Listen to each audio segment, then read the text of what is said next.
The NFL draft is less than 2 months away. The NFL Combine is done. The numbers are in, and it's time now to break down our locals in the NFL draft. And who better to do that than Stevenson Sylvester? We're going to kick things off with the biggest of them all, Kingsley Suamataia. We knew he was an NFL draft prospect coming into the season.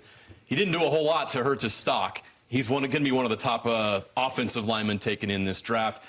We'll talk about where in a moment, but let's break down what makes him so special. And Sly, you got to start with his size and athleticism. Yeah, he passes the look test. This is what Aaron Roderick told me in high school when he came down to Vegas to recruit me. Sly, you passed the look test. And Kingsley definitely passes the look test. 6'5", 226, 34-inch arms. This guy is huge. He's massive, and that's exactly what you want to do. But the biggest thing that jumps out on tape about this guy that you're going to absolutely love is his pure athleticism. This guy can run. I mean, the 40 is 40. I have my opinion about the 40 and what it is.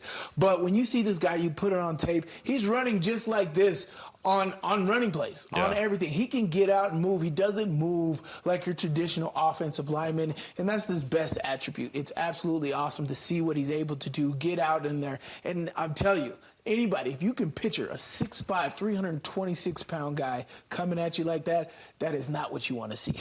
He had a great Senior Bowl, good combine. These numbers didn't hurt them, did they? Not at all. Not at all. Not at all. So he set himself really well for this draft. I think he answered a lot of questions. So let's break down what you love about Kingsley Suamataia. Again, I love his athleticism, his ability to get to the second and third level quickly because he's so athletic. It's what we loved about Penei Sewell, how aggressive he was, but his ability to quickly get out and on the second and third level. You see Penei Sewell, they use him a lot in the pool game. You use a lot of Kingsley in the pool game here. He gets out on the edges. He gets to the second and third level extremely easy. Here, the screenplay, the swing play, he gets out in here and takes these DBs out. As I said, 6'5", 326, you do not want to see that coming down. Pancakes and maple syrup. All day, baby, all day. That's awesome.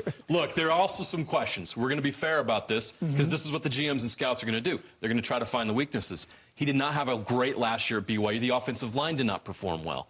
They took some plays off. So as you're looking at a film of him, what are some of the concerns you may have that could cause his stock to drop a little bit in a really good draft for offensive linemen? Yeah, it wasn't. And, you know, that's team-related as well, right? The BYU did not have a great team success this past year. So they changed coaches. And they changed coaches. And that stuff definitely hinders him. And you can see that kind of in his play. So for me, again, you know, there's some things out of him that say he's a very raw talent. That's exactly what I see. I see a lot of things that more experienced O-linemen won't get.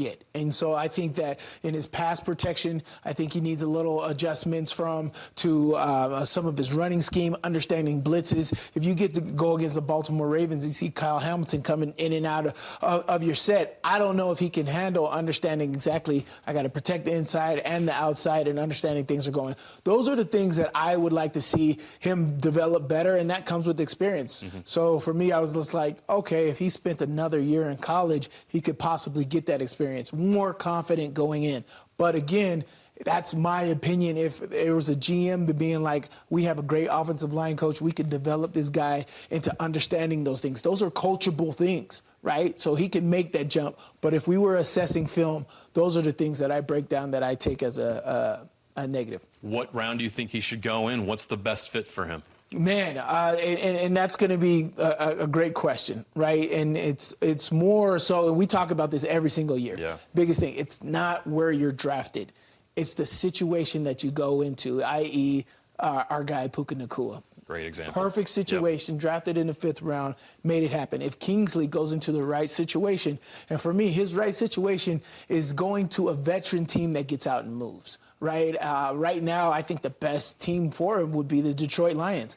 He could partner with Penei Sewell, learn under him. I don't think he's a starter in his first year. But if he can learn, get coached well, they have a great offensive line in Detroit, and develop into those guys, I think he's going to be a starter long into the future. He has the body. He's extremely young. He can get those things going. But I see him getting drafted in the 5th round, maybe 4th round here in this draft. Okay. That's a lot lower than some think, but like you say, doesn't really matter. And he's going to land in Detroit with his cousin, Penei Sewell. I think he'd much rather have that situation than anyone else.